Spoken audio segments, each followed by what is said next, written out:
Tonight, you are not just drifting into sleep. You are stepping into a story that has been whispered by poets, painted on crumbling vases, and carried in the breath of ancient winds. A story not of heroes or kings, but of a man, a musician, whose song made even the gods themselves stop and listen. But before we begin, tell me, where are you watching from? What time is it where you are right now? Drop it in the comments. Let's see who else is awake with us tonight. Now, close your eyes, breathe in, breathe out, and let's begin. Far before cities had names, before iron kissed the fire of the forge, there was a man named Orpheus, a musician. But to call him that is like calling the sun a candle. Orpheus could make rivers stop flowing with his music. He could turn angry hearts soft, make wild beasts sit still, and some say even the rocks would shift closer when he played, as if eager to listen. He was the son of a muse, though some still debate which one. Historians still argue whether it was Calliope, the muse of epic poetry, or maybe even a forgotten lesser deity. But no matter who gave him life, what Orpheus gave the world was music unlike anything mortal saw or mortal had heard before. He lived humbly, no grand palace, no golden throne, just a lyra, small wooden instrument strung with the breath of divinity itself. And every time his fingers brushed those strings, the air itself seemed to pause, as if not wanting to miss a note.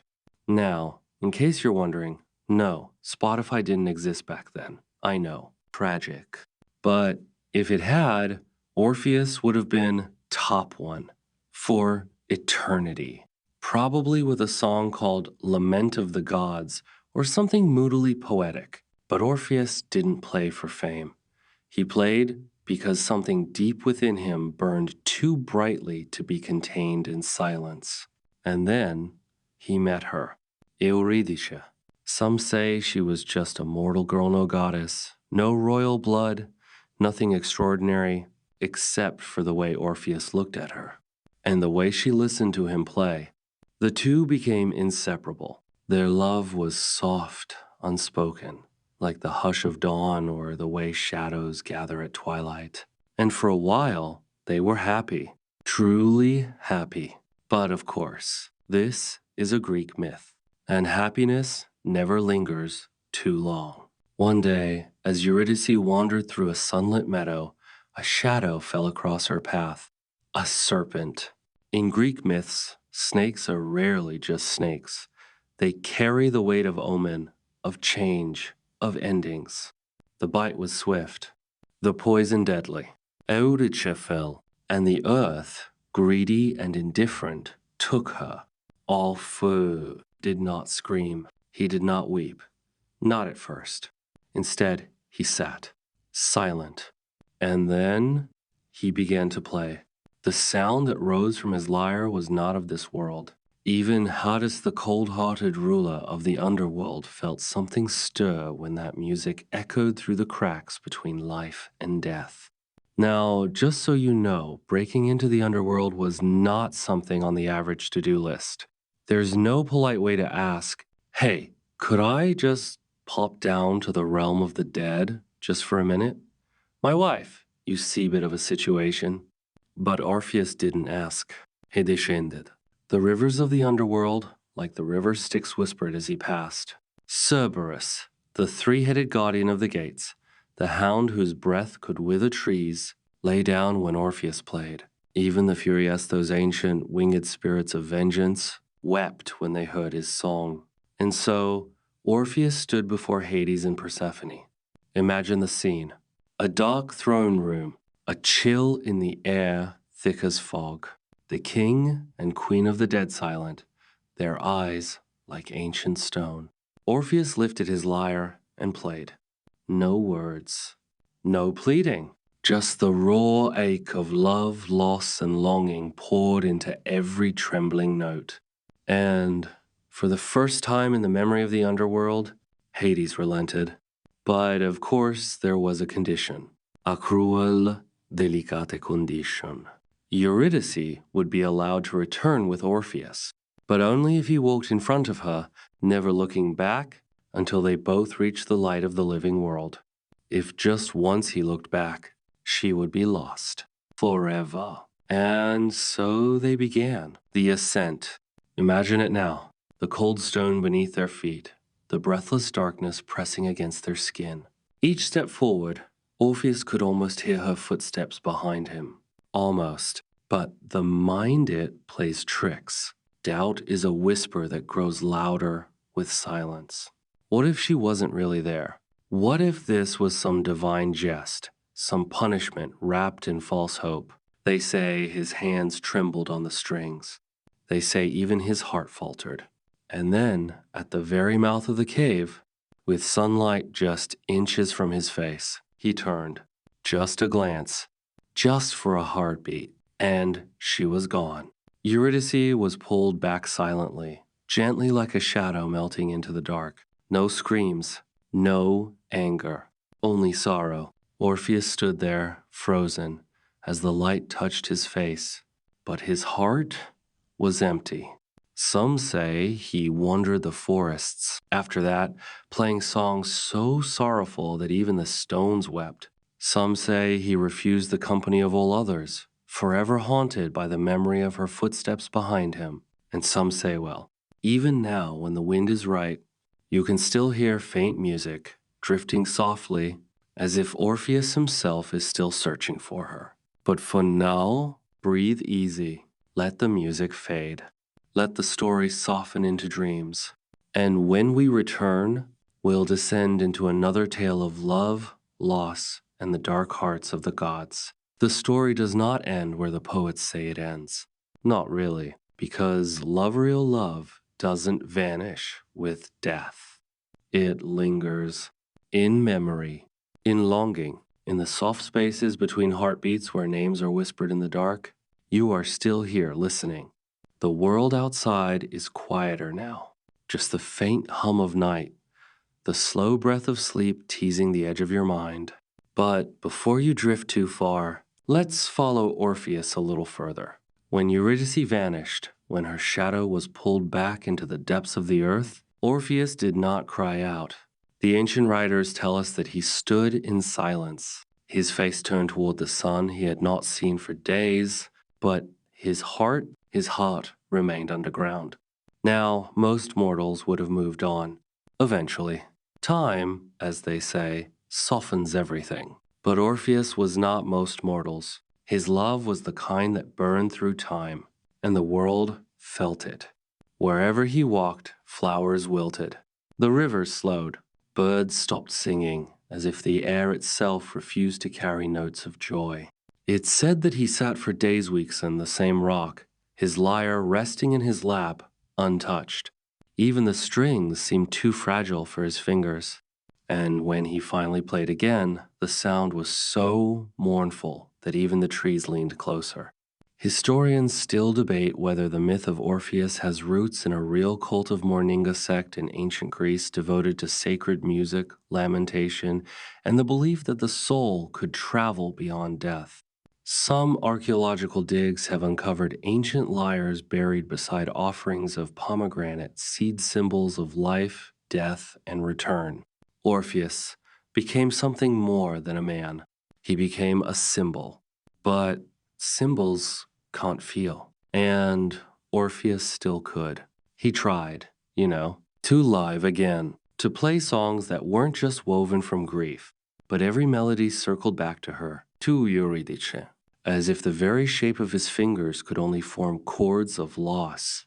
People gathered to hear him, not because the songs were sweet, but because they were true.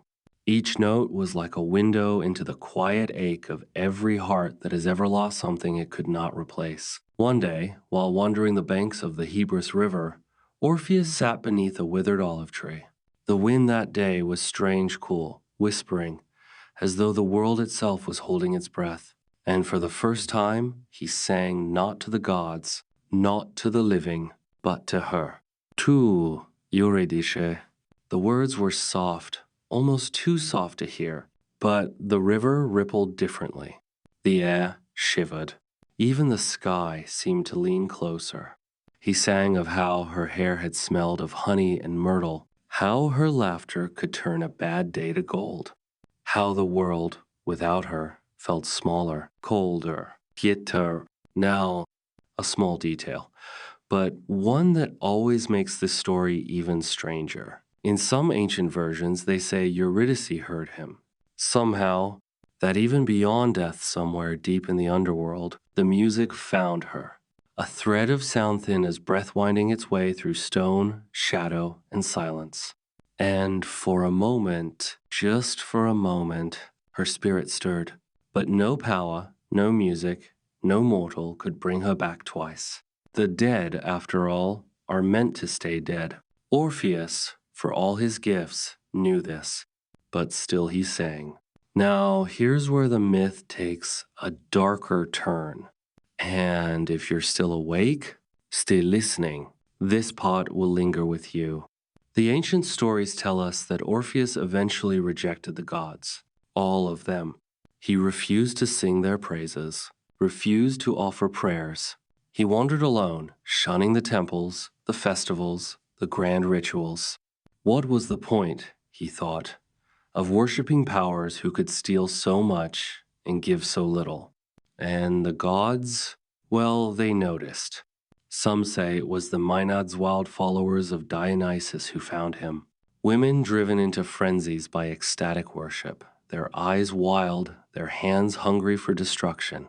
They came upon Orpheus as he sat by the river, his eyes distant, his lyre resting in the grass. They surrounded him, dancing, shrieking, pulling at their hair, their laughter sharp as broken glass. And when he refused to join their madness, when he refused to sing to their god, they tore him apart. The stories say they ripped him limb from limb. His head was thrown into the river. But even then, his lips kept singing. The river carried his voice, soft and unbroken, downstream to the sea, where it drifted beneath starlight and moon shadow, a song without end. Now, before you worry, this is a myth, a story told and retold across centuries. And while some say Orpheus was punished for defying the gods, others say, perhaps he chose his ending, to be with her. Historians still argue over the meaning of it all. Some say the myth of Orpheus is the first recorded story of art as resistance, of love as defiance, of grief as transformation. And some are if you believe the old legends, his spirit still plays, still sings, still searches. For you, for her, for something more than silence. Now breathe. Let the weight of the story sink beneath your skin. Feel the heaviness of the air, the slow rhythm of your breath. And when you're ready, we'll follow the next tale of gods, shadows, and a love that reshaped the seasons themselves. The wind still carries his name. Orpheus, Persephone. Their stories settle softly over you like dust, but tonight we drift deeper into the ancient darkness, to a love that was never meant to exist, a desire that ignited one of the bloodiest wars in mythic memory. Before your eyes close completely, before sleep fully takes you, there is one more tale to tell a story of forbidden passion, betrayal, and destruction that reshaped the fate of nations. You may have heard fragments of it, perhaps in school or in passing conversations. But what you haven't heard is the slow version, the ancient heartbeat of it, the part that lies beneath the surface of marble statues and epic poems. The story of Helen of Troy. But to begin, we must step away from the marble palaces of Olympus. We must step into the flickering torchlight of ancient Sparta, where a young woman, the most beautiful mortal ever to walk the earth, was born beneath the shadow of a god's curse. Her name was Helen. And before she was queen of Sparta, before she was the face that launched 1,000 ships, Helen was a child, a girl with hair like spun gold, eyes that seemed to catch sunlight even in the coldest dawn, and a presence that unsettled mortals and immortals alike. Legend says she was the daughter of Zeus himself, yes, the same shape-shifting god who could not seem to resist meddling in mortal affairs. This time, he appeared not as a swan or a bull, but as a flash of divine fire, leaving behind an egg from which Helen emerged. The line between myth and madness blurs here, as it so often does in these stories. From the very beginning, her beauty was not seen as a gift but as a weapon. Her very existence whispered danger. Kings, warriors, poets all who saw her could not look away. Even as a child, her laughter seemed to carry a weight, as if the world itself leaned in to listen. Nowhere's where things grow more complicated, because love in ancient Greece was rarely simple. It wasn't gentle, it wasn't safe. It was often a battlefield long before swords were ever drawn. Helen's hand in marriage was the prize of nations. Suitors from every corner of the known world gathered to ask for her, each more powerful, more dangerous than the last. To prevent bloodshed, a pact was made. Whoever Helen chose, the others would swear to defend that marriage for all time. And so she chose Menelaus, king of Sparta, a man of power but not of poetry. Their marriage, historians still argue, was political more than passionate. Helen, radiant as ever, was now a queen. But the god shared other plans. Enter Paris, a prince of Troy, young, charming, with the kind of beauty that makes both men and women pause. But Paris was more than just another royal son. He was the key to a cosmic Wajra game played by three goddesses: Hera, Athena, and Aphrodite. The Judgment of Paris. Perhaps you've heard of it. Three goddesses. One golden apple, inscribed with the words, "To the fairest." They each desired the title, and so they sought a judge who could not be swayed by fear or power. Paris, mortal, naive, handsome. Each goddess offered him a bribe. Hera promised power, Athena promised wisdom and victory in battle, but Aphrodite offered love. Not just any. Love, the love of the most beautiful woman in the world. The love of Helen. You can guess what happened next. Paris chose Aphrodite. And with that single choice, the wheels of tragedy began to turn. Because love, when mixed with fate, becomes something sharp, something deadly. Paris traveled to Sparta, not as a conqueror, but as a guest. Helen greeted him not with suspicion, but with curiosity. And here is where the myth splits. Some say she was bewitched that Aphrodite's magic wrapped around her heart and clouded her mind. Others say she went willingly, that Helen, tired of the coldness of Menelaus, saw in Paris something wild, something free, something worth burning the world for. Historians still argue about this point. Was Helen a victim of divine manipulation, or was she a willing agent of chaos? The ancient texts offer no clear answer, only fragments, whispers. But what is known, what is sung in every corner of ancient Greece is that one night Helen left. She sailed with Paris to the golden city of Troy. She left her kingdom, her child, her vows. She left knowing that the world would not forgive her. And they didn't. When Menelaus discovered her absence, he called upon the pact, the sworn oath of kings. The Greek armies gathered. The largest fleet the world had ever seen darkened the horizon. Agamemnon, Achilles, Odysseus, names that would become legend, joined under a single banner. Bring back Helen. And thus began the Trojan War. No pausa. Breathe. Let's step back from the clashing swords and burning towers for a moment, because the heart of this story is not war.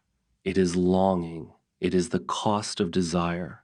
Helen in Troy stood atop walls and watched the ships arrive. She listened to the whispers of the city, the blame, the worship, the fear.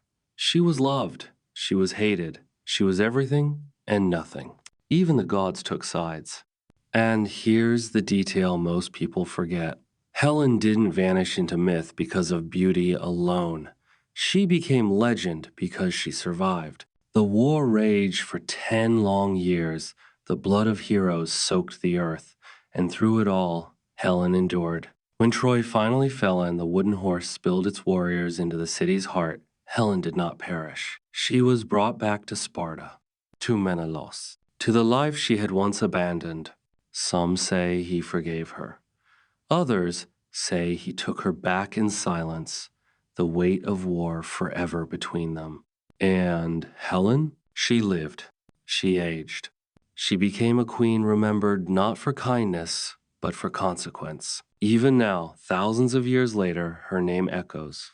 Not as a simple villain, not as a simple victim, but as something more complicated, something timeless. Historians still debate her existence. Was she real? Was she myth? Was she both? But the truth is, every time someone chooses desire over duty, every time someone follows the heart against the tide of the world, Helen walks again. And somewhere, in some forgotten corner of sleep, you hear the sound of sails unfurling, the breath of wind, the distant crash of wave sand you remember. Even gods can fall to longing. Even queens can break the world. Let that thought drift over you as your breath slows. The ancient winds grow softer now, the embers of this story flickering low. But before sleep fully takes you, there is one more story still to tell. A love not of mortals, but of gods themselves. A passion so fierce it shattered the heavens. The echoes of Helen's choice fade, but sleep still circles just out of reach. Before you drift completely, before dreams pull you under, there's one last ember of myth to warm the edges of your thoughts. A love not between mortals, but between two gods. A passion so dangerous it shook the very heavens. This is the story of Eros and Psyche. But first breathe. Feel the softness of the night around you, the distant hum of wind outside your window, the rise and fall of your breath. Now, picture a land where mountains kiss the clouds, where rivers shimmer beneath moonlight, and where love itself was once considered a dangerous living force. In the beginning, there was Psyche, a mortal woman, yes, but unlike any other. Her beauty was so radiant that it sparked jealousy in the goddess of love herself, Aphrodite. Temples once dedicated to the divine stood empty as mortals turned their prayers to Psyche instead. The people whispered that she was more beautiful than even the goddess. Aphrodite, furious, humiliated, summoned her son, Eros, the god of love, but not the chubby, arrow-wielding cherub you might be picturing. In the old myths, Eros is something darker, something stranger. A beautiful winged figure who could bend the hearts of gods and mortals alike. Aphrodite ordered him, make Psyche fall in love with something monstrous, something that would ruin her. But when Eros saw her, he faltered. You see, even the god of love could not shield himself from his own arrows. The moment he looked upon her, the spark struck. He fell. Some say he accidentally pricked his own finger with the tip of his enchanted arrow. Others say the moment was inevitable, but the result was the same. Eros immortal, untouchable, fell helplessly, dangerously in love with the mortal he was meant to destroy. And so began one of the strangest courtships in myth. Eros carried Psyche away not to Olympus, but to a secret palace built from moonlight and mist. There, he visited her only at night. He whispered to her in the dark, his voice soft as falling feathers, but he never let her see his face. Psyche, alone by day, adored by an unseen stranger by night, began to feel something unfamiliar. Longing, curiosity, the ache that love brings when mystery burns alongside it. Eros warned her, do not try to see me. Do not bring light into the darkness. Our love must remain hidden. And for a time, she obeyed. Nowhere's your historical tidbit. In many ancient cultures, including the early Greeks, love was not considered pure without suffering. The idea that true connection must involve pain, risk, or sacrifice was deeply embedded in myth, in ritual, in philosophy. And so it was with Psyche. Her jealous sisters, upon visiting her in the palace, whispered poison into her ears. What if your mysterious lover is not a man, but a monster? What if he hides from you because his face is too terrible to bear? Psyche, torn between love and fear, could not resist. One night, As Eros lay sleeping beside her, she lit a single oil lamp. She leaned over him, and what she saw was not a monster, but the most beautiful being she had ever beheld. Golden skin, feathered wings that shimmered in the dark, a face both young and eternal. But as she gazed Dentrancita, a single drop of hot oil fell from her lamp. It landed on his shoulder. Eros awoke, betrayed. Without a word, without a final touch, he vanished. Psyche's world shattered. And here's where the myth grows deeper, where it shifts from romance to something richer, a journey. Psyche did not crumble. She did not waste away.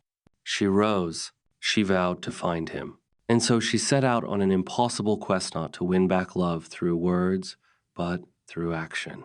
Aphrodite, still burning with spite, set 3 impossible tasks before her, each one designed to break her, each one more cruel than the last. Task 1. Sort an enormous pile of mixed seeds by dawn. Psyche, exhausted, trembling, sat before the mountain of grain, weeping. But nature itself took pity. Ants, thousands of them, swarmed forward and helped her sort every grain before the sun rose. Task 2. Retrieve golden fleece from the deadly rams of the sun god. Psyche, instead of charging blindly, waited until the rams slept and gathered the golden tufts from the thorns where they'd snagged during the day. Task 3. Descend into the underworld and bring back a fragment of Persephone's beauty in a sealed box. Yes, the same Persephone you met earlier. The Queen of Shadows, Psyche descended, alone, facing death itself without fear. And somehow she returned. But as with all myths, temptation lingers. Curious about the contents of the box, Psyche lifted the lid. A deep, deathly sleep fell over her instantly. And it was then final that Eros returned. Love, after all, is rarely destroyed. It flickers, it hides, it suffers, but it endures. Eros gathered her in his arms. He brushed the sleep from her eyes, and for the first time he defied Eros, the god of love, but not the chubby arrow-wielding cherub you might be picturing. In the old myths, Eros is something darker, something stranger. A beautiful winged figure who could bend the hearts of gods and mortals alike. Aphrodite ordered him, make Psyche fall in love with something monstrous, something that would ruin her. But when Eros saw her, he faltered. You see, even the god of love could not shield himself from his own arrows. The moment he looked upon her, the spark struck. Hefel. Some say he accidentally pricked his own finger with the tip of his enchanted arrow. Others say the moment was inevitable. But the result was the same. Eros immortal, untouchable, fell helplessly, dangerously in love with the mortal he was meant to destroy. And so began one of the strangest courtships in myth. Eros carried Psyche away not to Olympus, but to a secret palace built from moonlight and mist. There, he visited her only at night. He whispered to her in the dark, his voice soft as falling feathers. But he never let her see his face. Psyche, alone by day, adored by an unseen stranger by night, began to feel something unfamiliar. Longing, curiosity, the ache that love brings when mystery burns alongside it. Eros warned her, do not try to see me. Do not bring light into the darkness. Our love must remain hidden. And for a time, she obeyed. Nowhere's your historical tidbit. In many ancient cultures, including the early Greeks, love was not considered pure without suffering. The idea that true connection must involve pain, risk, or sacrifice was deeply embedded in myth, in ritual, in philosophy. And so it was with Psyche. Her jealous sisters, upon visiting her in the palace, whispered poison into her ears. What if your mysterious lover is not a man, but a monster?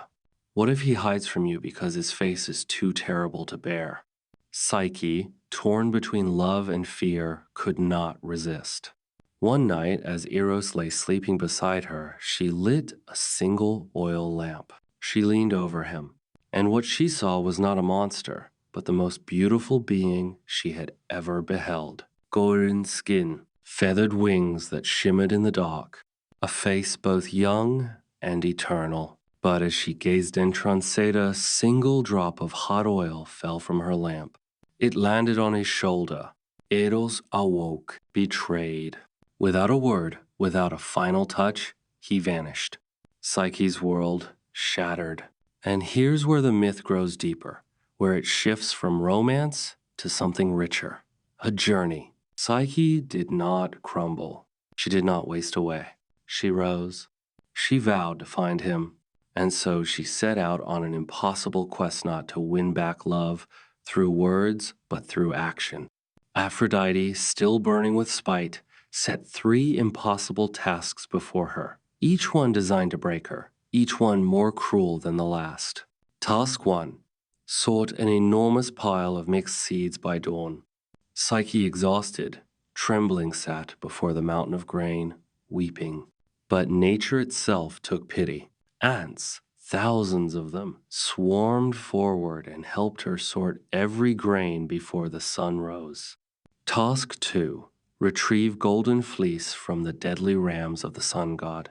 Psyche, instead of charging blindly, waited until the rams slept and gathered the golden tufts from the thorns where they'd snagged during the day. Task 3. Descend into the underworld and bring back a fragment of Persephone's beauty in a sealed box. Yes, the same Persephone you met earlier. The Queen of Shadows, Psyche descended, alone, facing death itself without fear. And somehow she returned. But as with all myths, temptation lingers. Curious about the contents of the box, Psyche lifted the lid. A deep, deathly sleep fell over her instantly. And it was then finally that Eros returned. Love, after all, is rarely destroyed. It flickers, it hides, it suffers. But étendu. Eros gathered her in his arms. He brushed the sleep from her eyes, and for the first time, he defied the gods themselves. He carried Psyche to Olympus. Before Zeus, before all the immortals, he pleaded. And Zeus, tired of mortal god, dramarelented. Psyche was made immortal. The mortal who had crossed into divine realms, faced monsters, defied death not through violence, but through resilience was granted godhood. And so she and Eros were united, not in secrecy, but in the open. Their love, once forbidden, became eternal.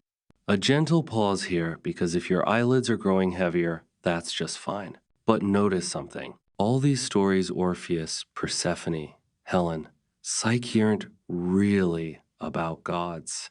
They're about choice, about how we reach for what we desire, even when the cost is unbearable. Historians still debate whether the myth of Psyche reflects ancient rituals of initiation for young women or whether it's an early metaphor for the struggles of the soul itself. In fact, Psyche in Greek means both soul and butterfly, transformation, pain, emergence. And just as the butterfly struggles to break free from its cocoon, so too must we, again and again, in love, in life, in every quiet hour of doubt. The night grows deeper now. Your breath slows. The gods sleep. The stories settle. But before you drift away completely, there is one final ember waiting. A story so old, its edges crumble. A story not of love, but of betrayal, revenge, and the terrible things we do in the name of the heart. Close your eyes. Let the quiet take you. The end is near, but not yet. The night is deep now. Your breath has slowed, your limbs heavy. Yet somewhere, a flicker remains. The final ember of myth still glows in the distance.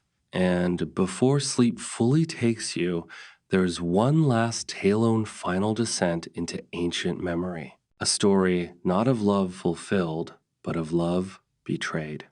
A story where devotion twists into vengeance, and the price of passion is paid in blood. This is the story of Medea. Now breathe. Let the weight of the blankets press you gently down. Feel the soft pull of the dark as we drift into this last legend. Medea, a name spoken in hushed tones, a sorceress, a lover, a mother, a murderer. But before the blood and the betrayal, there was only a girl. A princess of Colchis, a land at the edge of the world, a daughter of King Aeetes, and, according to some tales, a granddaughter of Helios the sun god himself. From birth, magic moved in her veins. Not the glittering magic of fairy tales, but the old wild magic of herbs, whispers, and ancient spells passed down through dark forests and hidden altars. And into her world came Jason. Yes, Jason of the Argonauts. Jason, the golden boy of Greek myth, on a quest to steal the golden fleece, shining impossible treasure guarded by Medea's own family. Here's where the first threads of tragedy begin to weave. The gods, in their usual meddling fashion, planted love in Medea's heart the moment she saw Jason.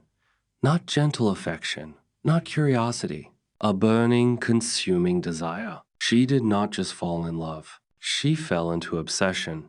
And here's your historical detail. In ancient texts, love at first sight was often described as a type of madnessa divine sickness inflicted by the gods. The Greeks saw passion as something dangerous, something capable of unraveling even the strongest minds. Medea's mind unraveled. To help Jason, she betrayed her family. She used forbidden spells to lull the dragon guarding the fleece into sleep. She fled with Jason aboard his ship, the Argo, leaving behind her kingdom, her bloodline, her honor. But the worst came later. Because love, in these stories, is rarely simple. Pursued by her father, Medea took desperate action. She killed her own brothersome, say she dismembered him, and scattered his body into the Sieto delay pursuit. The ship could not be chased while the father gathered the pieces of his slain son. Jason recoiled, but he did not turn back. Together, they returned to Greece. Together, they survived countless trials, and in time, they were married. For a while, peace. They had children. They built a life. But Jason, like so many mortal men in myth, grew restless. Ambition gnawed at him, and when offered the hand of a Corinthian princess a marriage that would elevate him to power and wealth he accepted, Medea was cast aside. The woman who had sacrificed everything, the sorceress who had saved him, the mother of his children, abandoned. And here's the fringe historical fact. In ancient Corinth, divorce among nobility was not uncommon, but women had almost no legal recourse. Power lay entirely with the husband. Medea's myth may have reflected real societal fears of women, discarded and powerless. But Medea was not powerless. The betrayal cracked her heart wide open, and into that wound poured not sorrow but fury. What followed is one of the darkest turns in all mythology. Medea, with calm precision, enacted revenge. She sent a poisoned robe to Jason's new bride. The moment the girl wore it, flames erupted, burning her alive. The girl's father, the king, perished trying to save her, consumed by the same magical fire. But the most terrible act came after.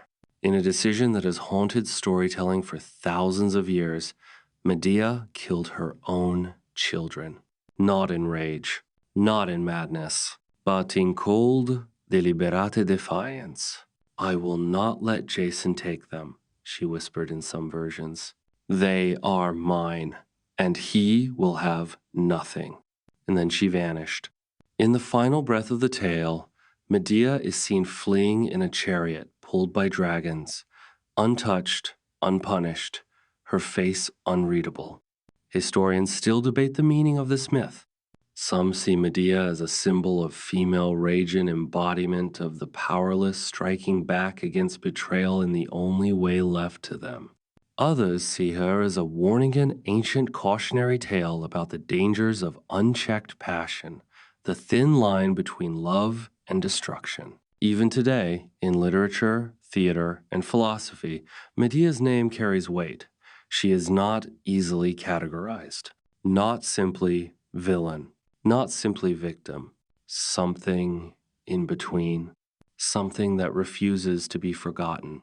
And as you lie there, eyes heavy, heart soft, drifting closer to sleep, there's a quiet lesson beneath the horror. That love, like fire, must be handled with care.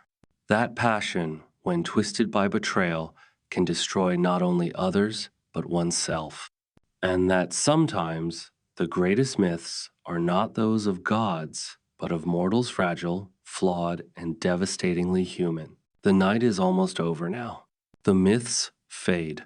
The world quiets. Your breath slows.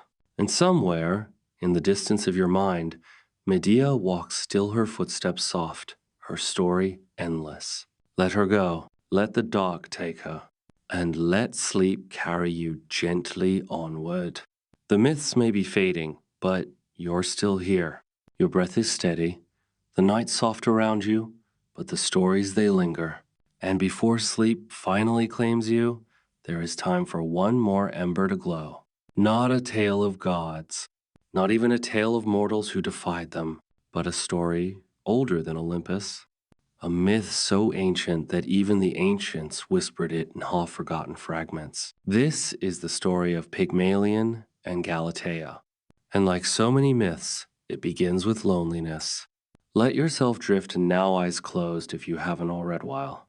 I tell you of a man who feared the world so deeply that he chose to build his own love from stone. Pygmalion was a sculptor, a master of his craft. In the city of Cyprus, his hands could bring marble to life with such precision that statues seemed to breathe. But Pygmalion wanted nothing to do with real women. The stories say he was disillusioned, disgusted by what he saw as the flaws of mortal women, their vanity, their deception, their pettiness. He vowed never to marry, never to love. Instead, he poured every ounce of that rejected affection into his art.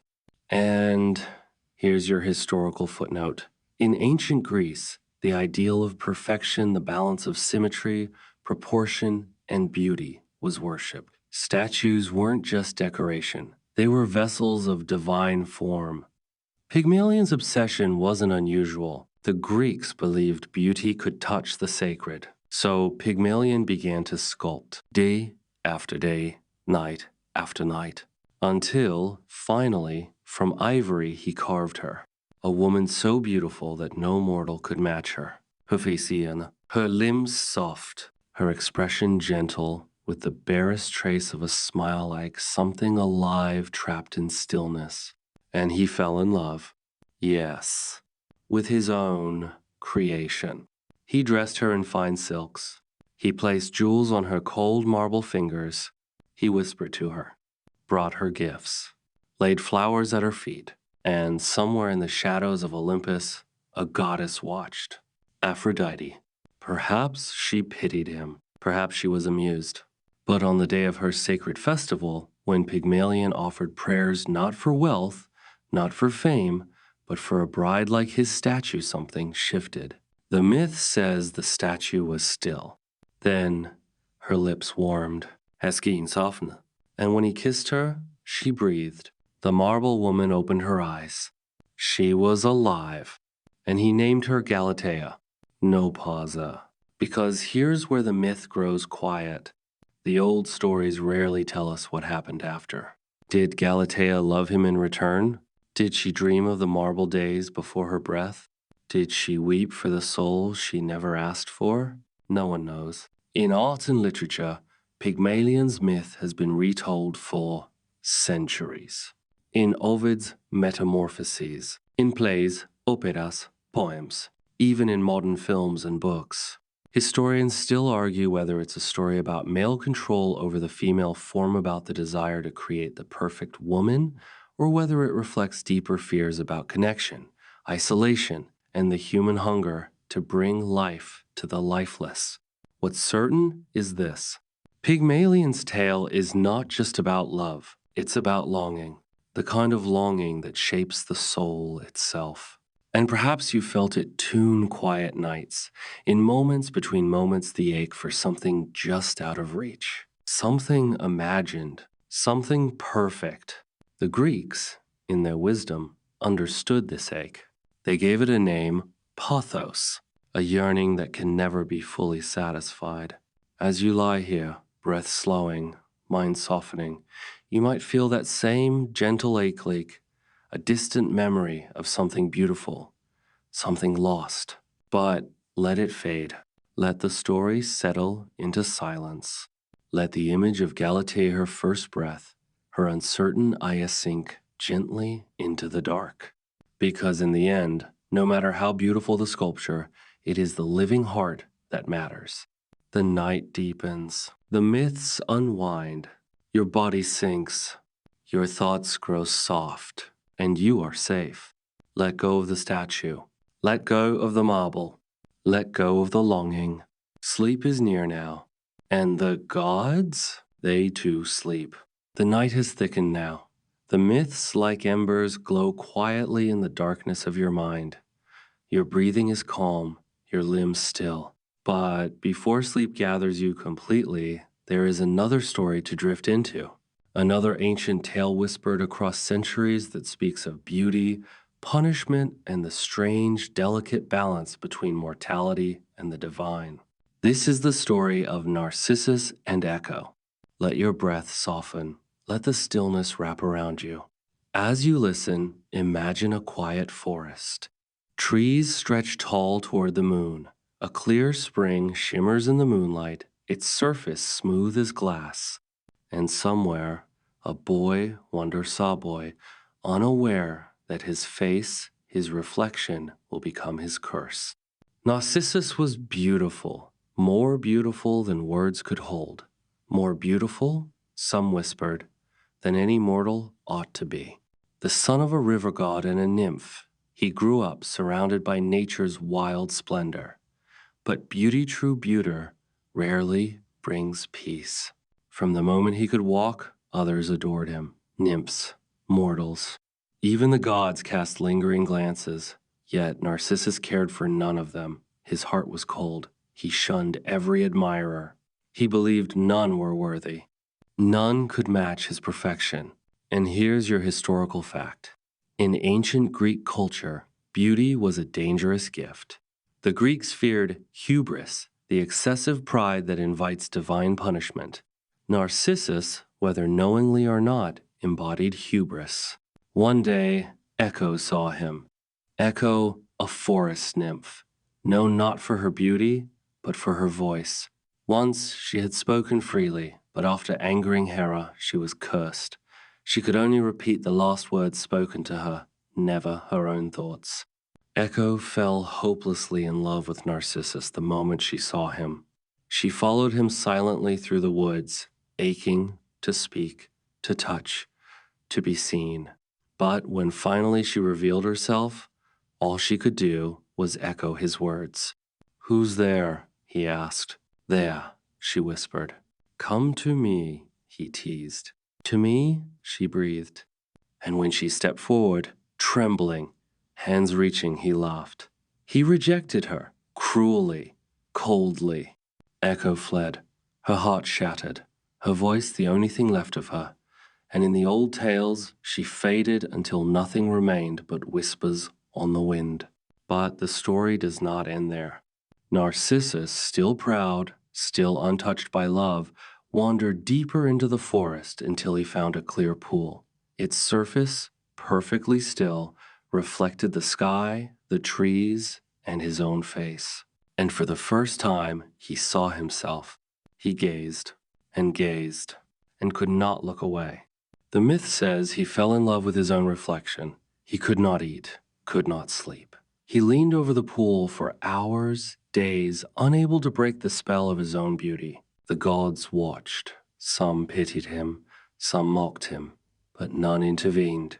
At last, weakened by hunger and sorrow, Narcissus died beside the pool. In his place, where his body lay, bloomed a flower, the narcissus, that still bears his name. And here's your fringe historical tidbit. The narcissus flower was associated with both death and rebirth in ancient Greece.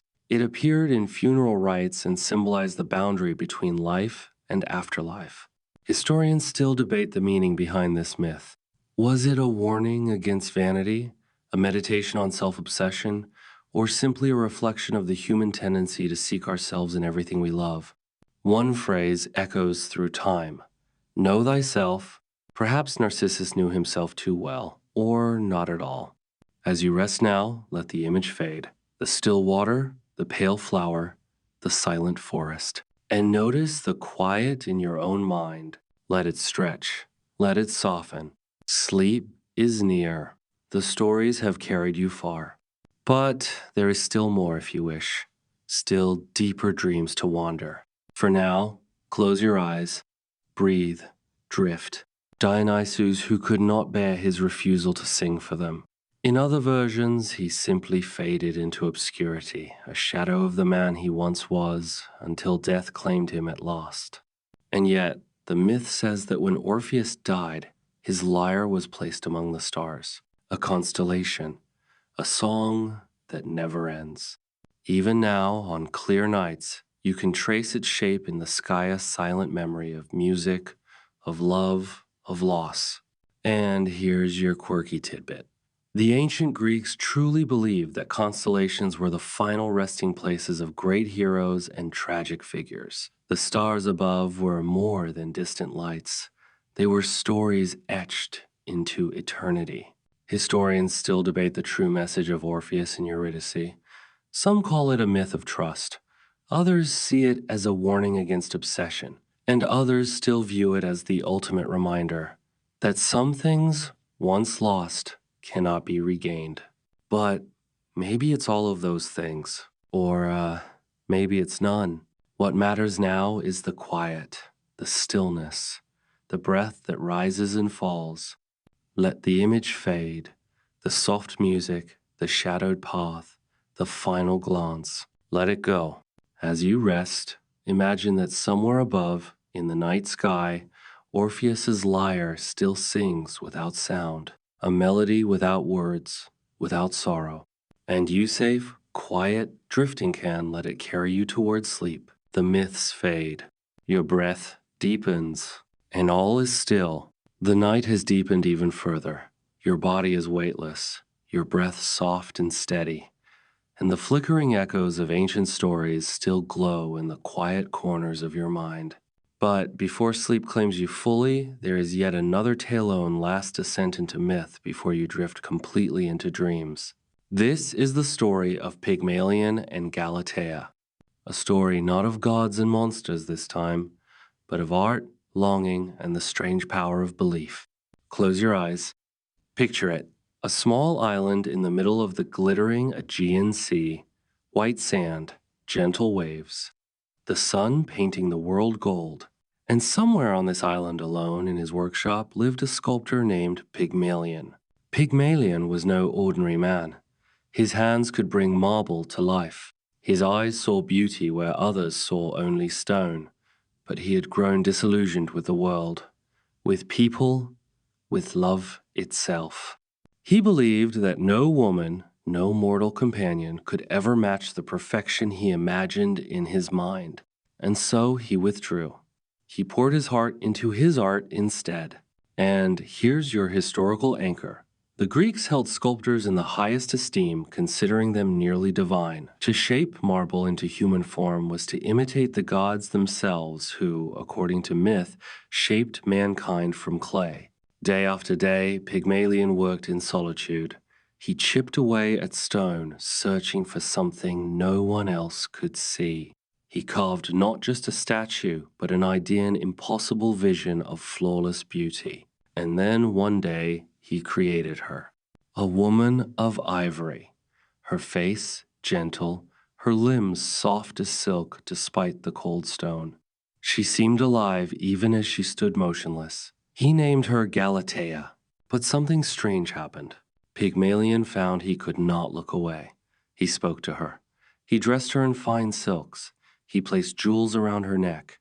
He whispered to her as though she could hear. The villagers whispered behind his back. They called him mad, lonely, cursed. But Pygmalion didn't care. He had fallen in love with his own creation. And here's your quirky tidbit. In ancient times, statues weren't always white. Greek sculptures were often painted in vivid colors to make them look lifelike. What we now see as cold and marble pale were once brilliant, colorful imitations of living flesh. The festival of Aphrodite approached the goddess of love, beauty, and desire. Though he had long abandoned the idea of real companionship, something within Pygmalion stirred. He attended the temple and, heart trembling, made an offering. He prayed not for a lover, but for someone like his statue. Aphrodite heard. The goddess, amused or perhaps touched by his devotion, decided to answer. When Pygmalion returned to his workshop that night, the air felt different, warmer, hushed. He touched the statue's hand, and the marble softened. Flesh, warmth, life. Galatea opened her eyes, and Pygmalion, who had carved her with hands calloused from loneliness, watched in wonder as the woman he dreamed of stood before him, breathing, living. They say they married. They say they lived in joy. But myths, as you've come to understand, rarely offer perfect endings. Historians still debate the meaning of this tale. Was it a parable about the dangers of obsession? An early meditation on the relationship between art and artist?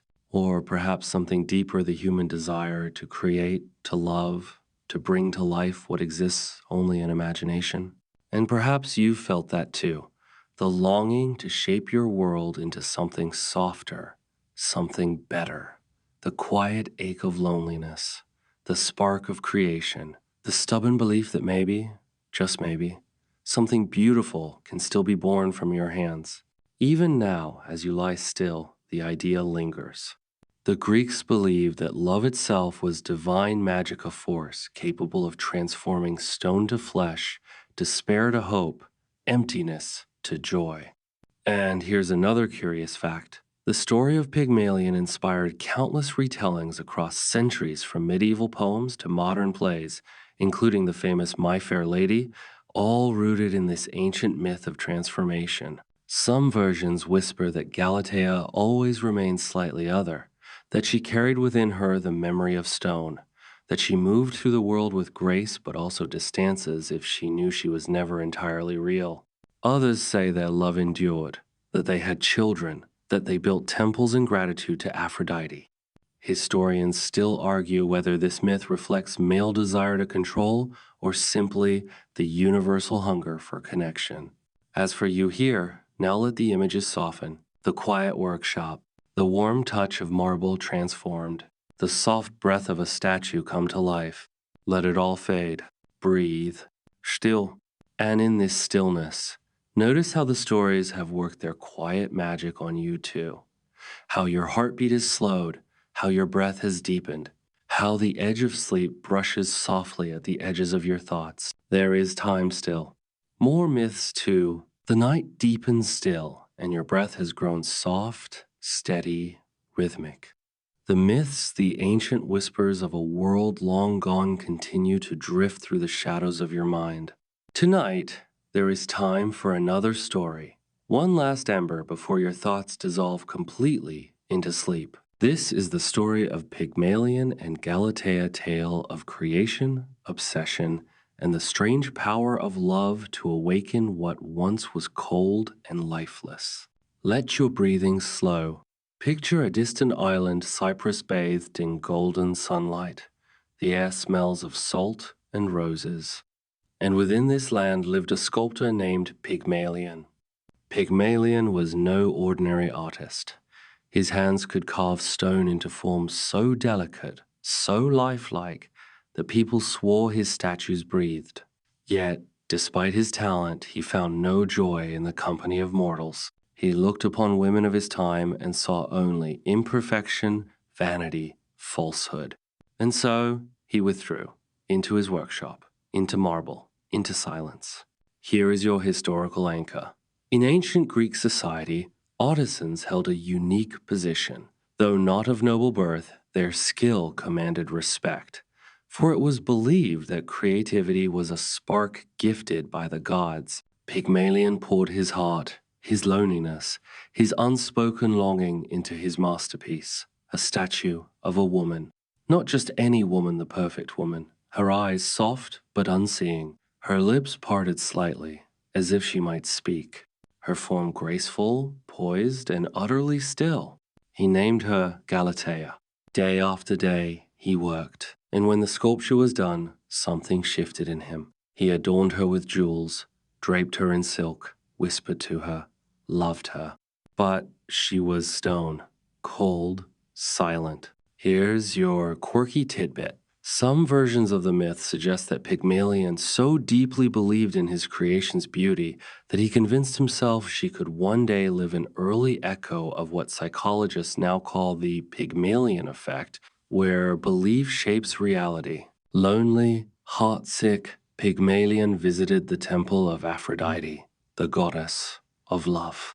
He offered sacrifices. He prayed not for a wife and not for riches, but for a miracle. Aphrodite, amused or perhaps moved, heard him. Returning home, Pygmalion approached Galatea. He pressed a kiss to her marble lips, and where his skin touched stone, warmth bloomed. Slowly, fingers first, then hands, then arms, the statue softened. Marble became flesh. Eyes fluttered open. Breath filled lungs. Galatea lived. And here's the scholarly debate. Was this myth a celebration of the artist's devotion, a caution against obsession, or a deeper commentary on the idea that love itself can give life to what was once cold? The Greeks left the ending soft, uncertain. Some versions speak of happiness, of Galatea and Pygmalion living as equals, as lovers. Others hint that she, born from stone, could never quite belong to the world of mortals. As your breath steadies, imagine her the once statue, now alive, touching her own hands in wonder, the sculptor standing before her, trembling, the silent workshop suddenly breathing with new life. The myths teach us this, that sometimes what we create shapes us in return, that the heart, when it believes deeply enough, can move mountains or awaken marble. Let the images fade, the gentle island, the stone-turned flesh, the quiet pulse of possibility. Your thoughts drift, your limbs are heavy, sleep is close. And somewhere, the chisel still falls, the breath still stirs, the heart still hopes. The night has deepened, the air around you still and calm, your breathing soft and rhythmic as you drift deeper into rest. Yet the myths still call softly, their whispers guiding you through the shadows of ancient memory. There is time for another story of ambition, of rivalry, of flight not born of wings, but of desperation. Tonight, you will hear the tale of Daedalus and Icarus. Let the scene unfold in your mind. The island of Crete, sun-bleached cliffs rising above a restless sea. The salt breeze carries the scent of olive groves and distant fires. Within the heart of the island stands a palace unlike any other Gnososium to the legendary labyrinth. It was here that Daedalus, the greatest inventor and craftsman of his age, built wonders beyond imagining. His hands shaped miracles, doors that moved without touch, statues that breathed, mazes so cunning no one could escape. But his brilliance became his prison.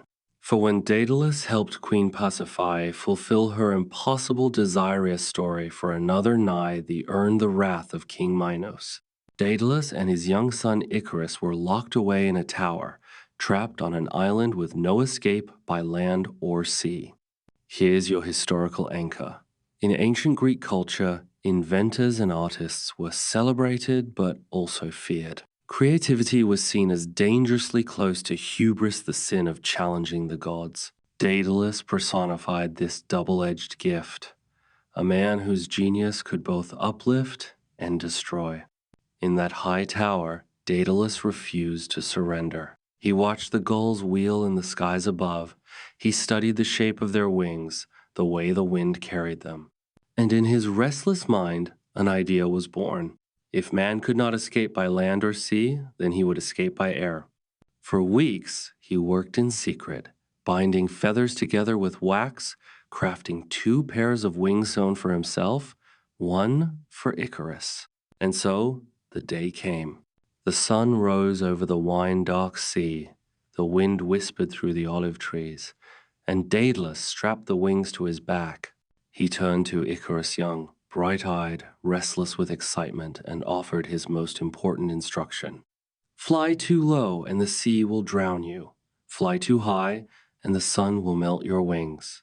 Keep to the middle path. Here's your quirky tidbit. The phrase middle way appears in many ancient cultures, not just in Greece, but also in Buddhist philosophy. It symbolizes balance, moderation, the art of navigating between extremes. The two took flight. For the first time, human bodies rose into the air, higher and higher, wind in their hair, the island shrinking below. The sea stretched vast and endless. The sky seemed infinite. Imagine it. The exhilaration, the terror, the impossible beauty of that first flight. But Icarus, young, bold, enchanted by the thrill, forgot his father's words. The wind sang in his ears. The world unfurled beneath him. He soared higher and higher, chasing the sun itself. The wax began to soften. Feathers loosened. The wing so carefully made began to unravel. Daedalus cried out, his voice torn by the wind, but it was too late. Icarus flailed, arms frantic, as the wings disintegrated. He fell tumbling, spiraling downward. The sea rose to meet him, cold and final. The boy was gone. Here's the scholarly debate. Was this myth a warning against youthful recklessness, against ambition unchecked by wisdom? Or was it something deeper reflection on the tragic nature of human striving, the eternal desire to reach beyond limits, even when the cost is ruin? Historians point out that the Greeks valued sophrosyne self-control, balance.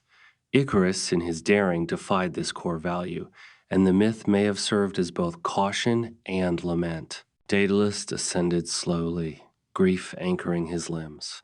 He landed on distant shores, a broken man, his heart heavy with sorrow. He had achieved the impossible at a price he would carry forever. As your breath slows now, picture the sea still and dark, the sun high and indifferent above. Somewhere beneath the waves lies the memory of Icarus, a boy who reached for the sky and fell. The myths teach us this: to strive is human, to fall is human, and somewhere between the two lies the fragile beauty of life. Let that thought settle. Let the wind fade. Let the wings fold away. Your breath deepens. Sleep draws near. And still, in the quiet, the memory of flight lingers. The night is at its stillest now, and your breath has softened into a gentle rhythm. The world around you is hushed, distant, as if wrapped in velvet darkness. Yet the myths have one more whisper for you before your thoughts dissolve completely into sleep. This is a story of longing, of shadows, and of a love that defied even death itself. Tonight, you will hear the tale of Orpheus and Eurydice. Imagine a quiet glade at dawn mist rising from the earth, birds beginning to stir. Orpheus, son of the muse Calliope, was the greatest musician the world had ever known. His voice could charm rivers to change their course. His lyre could coax trees to bend and listen. Even the stones themselves would weep at his songs. In that world of myth, there was one heart that beat in time with his. Eurydice, a nymph of unmatched gentleness. Their love was quiet but deep, a bond woven not with grandeur, but with shared silences, with simple moments beneath the trees. And then tragedy. Here's your historical anchor. In ancient Greek belief, death was seen not as an ending, but as a journey crossing over to the shadowy realm of Hades, where souls wandered in muted twilight. The boundaries between life and death were sometimes fragile, and in rare myths, the living dared to breach them. On the day of their wedding, Eurydice wandered through the grass, a serpensolent, unseen struck. Her life ended in moments. Her soul slipped away, cold and pale, down into the underworld. Orpheus shattered. In his grief, he did what no mortal had done before. He took up his lyre and descended into the realm of the dead. His music carried him through the gates of Hades, past Cerberus, past the silent shades of heroes and kings. Even the heart of Persephone, queen of the dead, softened at his melody. The rivers stilled, the stones wept. Here's your quirky tidbit. The ancient Greeks believed that music had divine power. Orpheus was the embodiment of this belief, the idea that song could bend even the harshest fates. Hades, usually unmoved by mortal pleas, listened. The god of death made a rare offer. Eurydice could return. She could walk back into the world of the living, but Orpheus must lead her, and he must not look back. Not once. Not until they both stood beneath the sun. Orpheus agreed, and so they began the long ascent. Step after step through shadow and mist, the faint glow of life above growing brighter. Eurydice's footsteps were soft behind him, barely audible. Orpheus's heart pounded not with joy, but with fear. Was she truly there? Had the gods tricked him? Doubt crept in. Here's the scholarly debate. Some scholars argue this myth is not merely about trust, but about the human inability to let go of grief. Orpheus could not help but look because he could not bear uncertainty, because his love was too consuming to withstand doubt. They neared the threshold. The first light touched Orpheus's face, and in that moment, he turned. He saw Hera's wide, reaching for him just as her form dissolved into mist.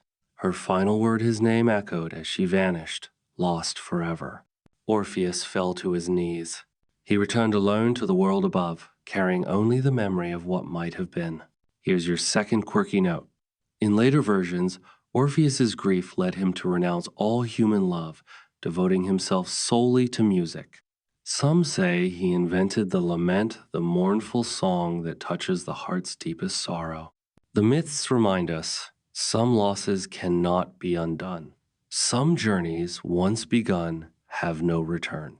As your breathing softens, imagine the quiet glade where Orpheus once played, the strings of his lyre trembling in the wind. His songs lingered long after his voice was gone, echoes in stone, in river, in the sigh of trees. Let the music fade. Let the story rest. Your thoughts drift gently, your breath slow and steady. And somewhere, the lyre still plays, soft as a whisper, deep as a heartbeat. The night has deepened into its quietest hours. Your breath is slow, your limbs heavy, and yet the myths continue to weave their gentle spell. Before sleep fully claims you, there is time for another tale of transformation, jealousy, and the enduring power of love across impossible distances. Tonight, you will hear the story of Echo and Narcissus. Let the scene unfold. A sunlit forest in ancient Greece. The trees stretch tall, their leaves whispering in the breeze. Birds dart through golden shafts of light. And somewhere among the glades, a nymph named Echo lingers, her heart burdened with a secret. Echo was not like the other nymphs. She had once possessed a voice so enchanting that even the gods paused to listen. But Echo, like so many before her, crossed paths with Hera, the queen of the gods.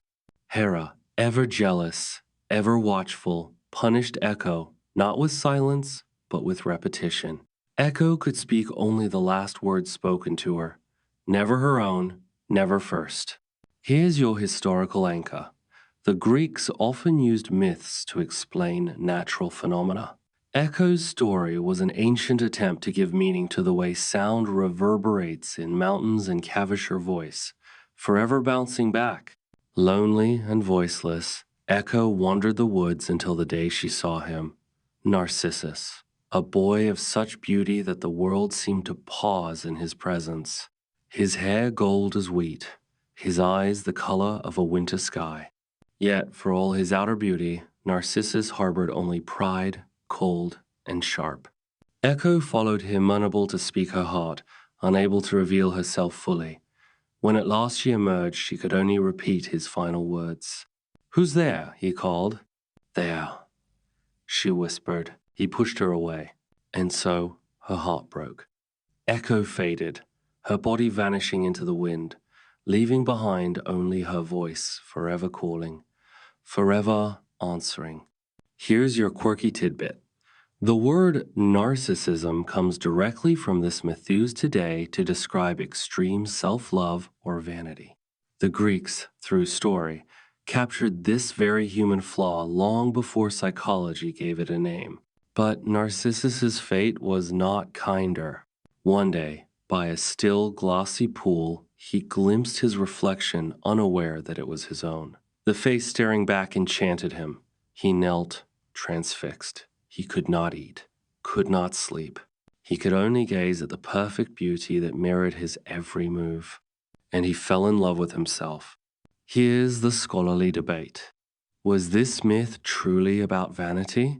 Or was it a deeper warning against isolation, self-obsession, and the tragedy of loving what can never love you in return? Some versions suggest Narcissus did not recognize himself at all. He thought the figure in the water was a spirit, a perfect but unattainable other. As days passed, Narcissus withered. His beauty faded, and when at last he died, the gods transformed him into a flower the delicate white and gold bloom we still call Narcissus today. And Echo, her voice remained. It still remains, in the mountains, in empty places, in every lonely call unanswered. The myths remind us that beauty without warmth is empty, that voices unheard still linger, that sometimes the greatest tragedy is not lost but never having truly connected at all. Let the story settle in your mind. Picture the still pond, the soft rustle of trees, the faintest whisper of a forgotten name. Your breath deepens, your thoughts drift, and somewhere in a distant glade, the echo still calls. The night holds you gently now. Your breath is soft, your thoughts distant, as we slip into yet another mythostory of jealousy, transformation, and the strange games of the ancient gods. The world of sleep is close, but before you drift completely, there's time for this. The tale of Athena and Arachne. Picture ancient Lydia warm stone streets, the hum of village life, and in the heart of it all, a young woman named Arachne. Her hands were swift, her eyes sharp, her gift unmatched, weaving. The tapestries she created were so intricate, so beautiful, that people whispered she must have been taught by the gods themselves. But Arachne denied it. She was mortal and proud. She claimed her skills were her own. No god, not even mighty Athena, the goddess of wisdom and craft, could rival her. Here's your historical anchor. In ancient Greece, weaving wasn't just a household task, it was an art form deeply respected, often seen as symbolic of life, fate, and the threads that connect human destiny. Word of Arachne's boast reached Olympus.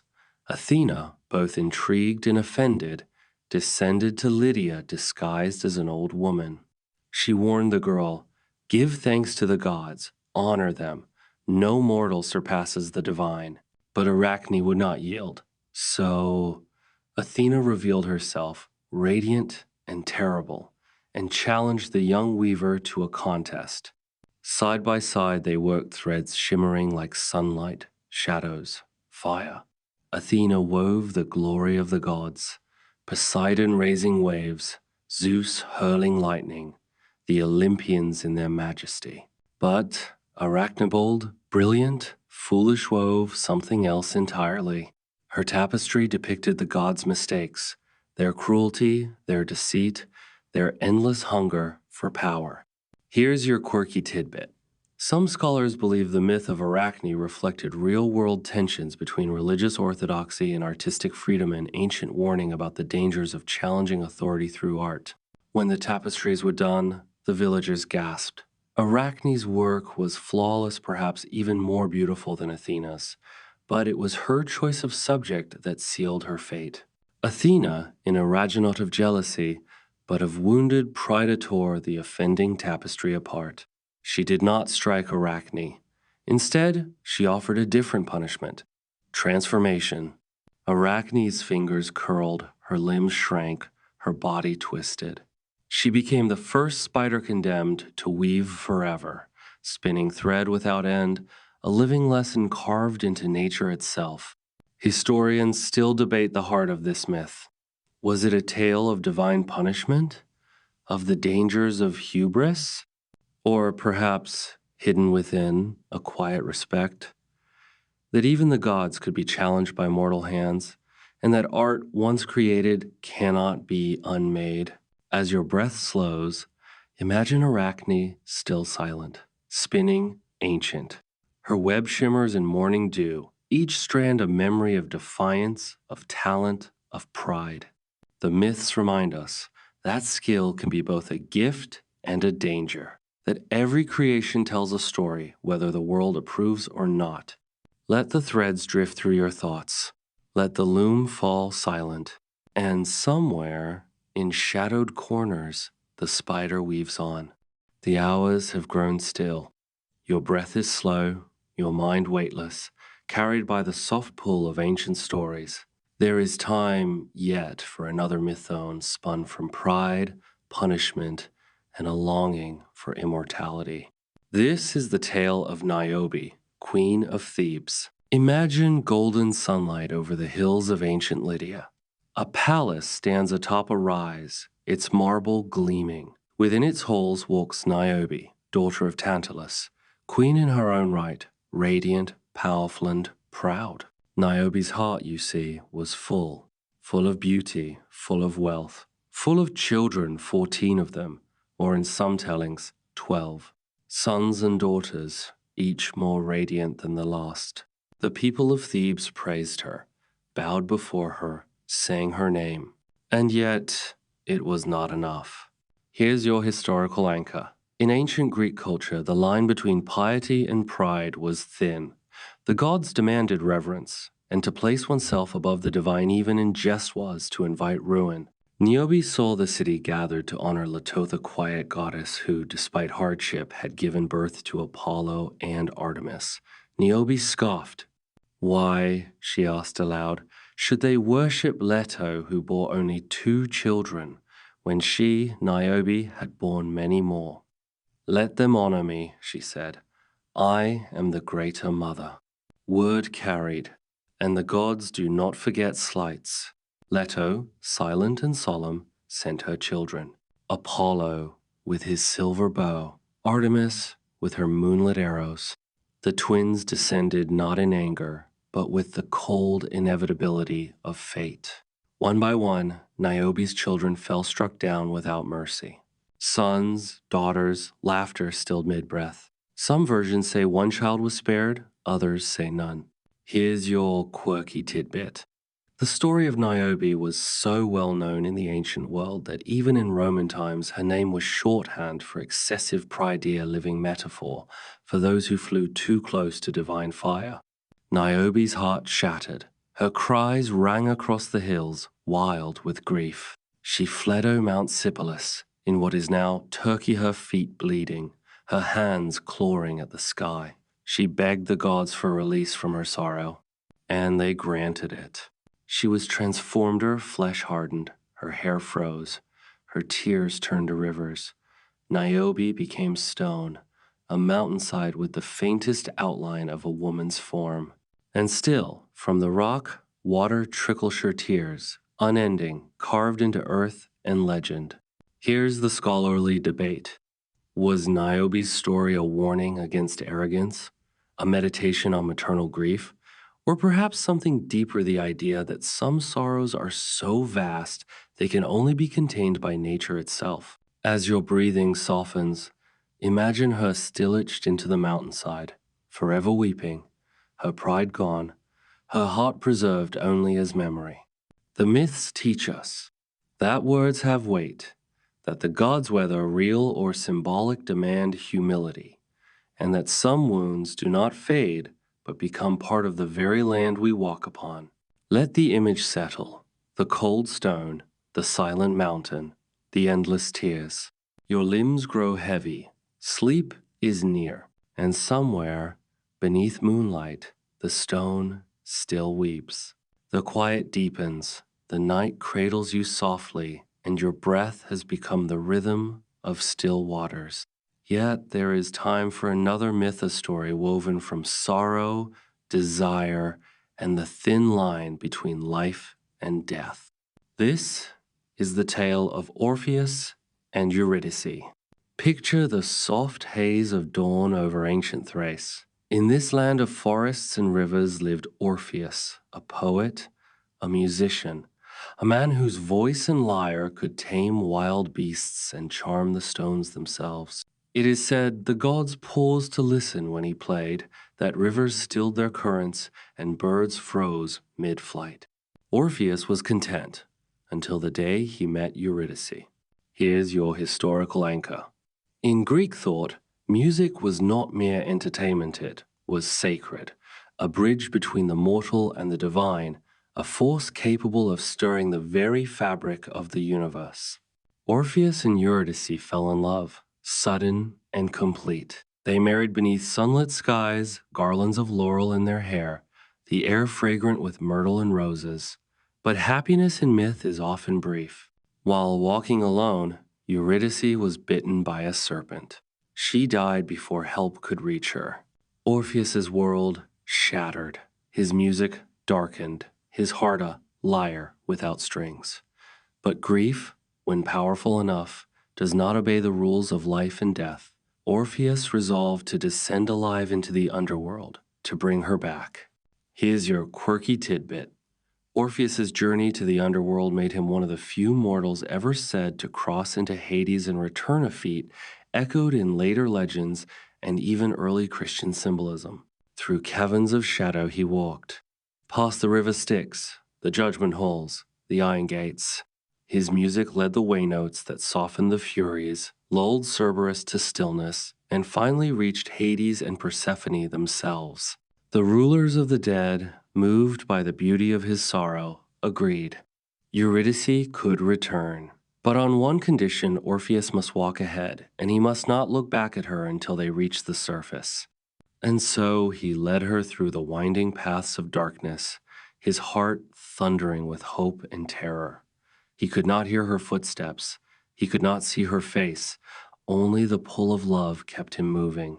But the mind is frail. Doubt crept in. Was she truly behind him? Was this a trick? Inches from daylight, from salvation, he faltered. And he turned. In an instant, she was gone, drawn back into shadow, this time forever. Here's the scholarly debate. Was this myth a meditation on trust, on the human inability to resist doubt? Or perhaps an allegory of grief itself, painful truth that some losses cannot be undone, no matter how desperately we try? As your breathing steadies, imagine him, Orpheus, alone at the mouth of the cave, silent, broken, his lyre untouched, his song unsung. The myths remind us that sometimes the greatest love stories are also the greatest tragedies, that in love, as in life, we carry both light and loss. Let the music fade, let the shadows dissolve. Your breath softens, your body sinks deeper, sleep is close. And somewhere, far below, the lyre still weeps in silence. The night has grown so soft now, so weightless, that your thoughts drift as easily as mist over ancient fields. Yet, before sleep fully claims you, there is still time for another mythone born not from monsters or miracles, but from something far more dangerous: vanity, desire, and the fragile thread of human choice. This is the story of Paris and the judgment of the goddess Esatale, that, like so many ancient myths, teaches that the greatest wars can begin with the smallest spark. Close your eyes. Imagine the shores of ancient Troy, golden sands meeting the deep blue waters of the Aegean Sea. The air is heavy with salt and wildflowers. Somewhere in the distance, the towers of Troy rise, bathed in morning light. But far from those shores, atop Mount Olympus, a coral brewstone that will shape the fate of kings, heroes, and even the gods themselves. The story begins at a wedding, that of Thetis, the immortal sea nymph, and Peleus, a mortal king. All the gods were invited to this grand celebration except one, Eris, the goddess of discord. The slight was small, perhaps, but Eris did not forget. Here's your historical anchor.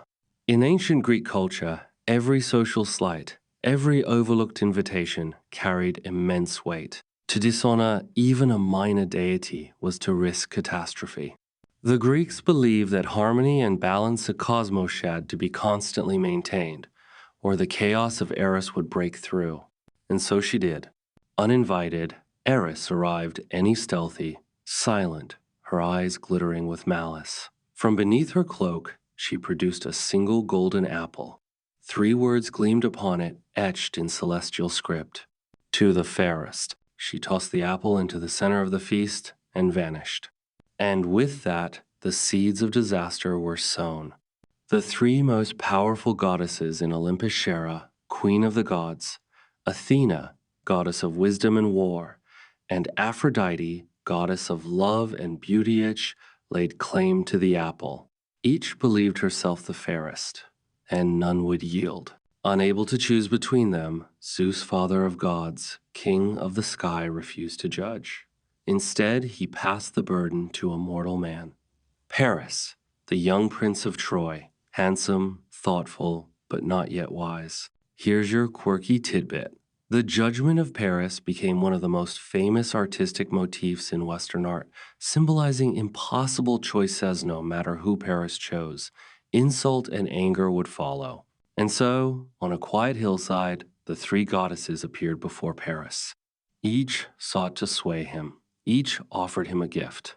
First came Hera, regal and cold, draped in peacock feathers and gold.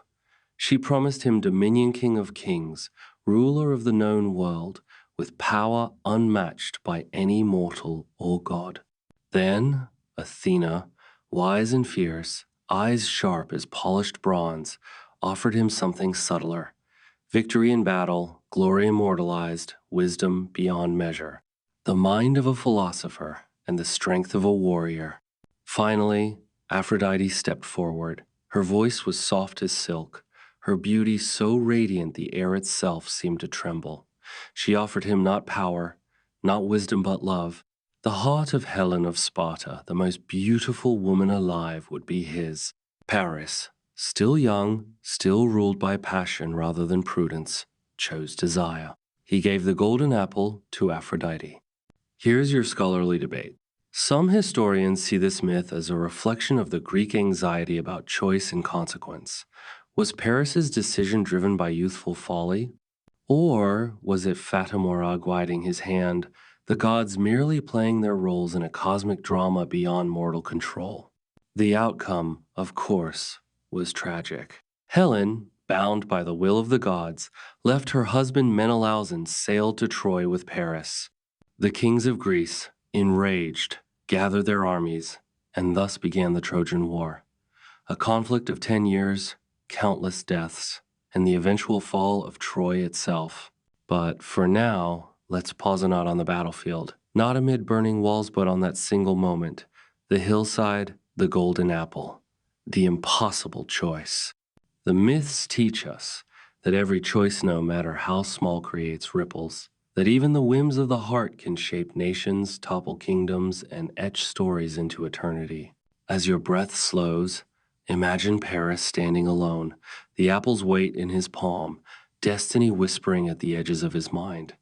He could not have known the full cost of what he chose. Few of us ever do.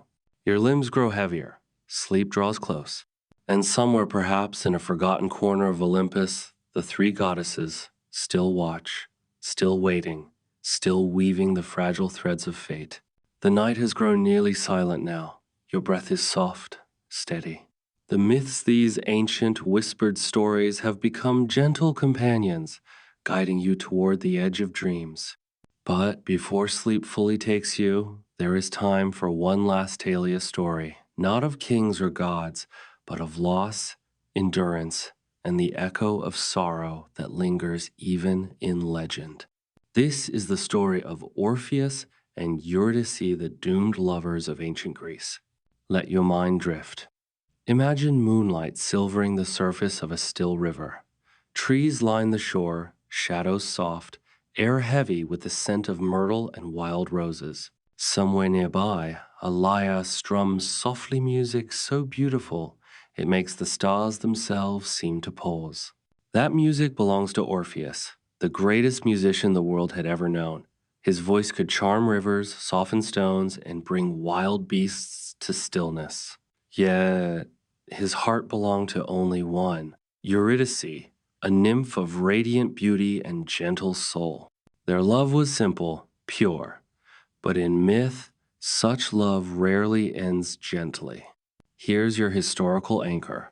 In ancient Greek thought, music wasn't just entertainment, it was seen as a bridge between the mortal and the divine. Orpheus, the poet musician, symbolized that sacred power, the idea that beauty could transcend even death. Their happiness was brief. On the day of their wedding, tragedy struck. Eurydice, walking through a meadow, was bitten by a serpent. Her life faded swiftly, her spirit descending to the cold, silent halls of Hades, the underworld. Orpheus was inconsolable. His grief poured out in music songs so mournful that even the gods themselves wept. But mourning was not enough. He resolved to do what no mortal had ever done, journey into the realm of the dead and bring his beloved back. Here's your quirky tidbit.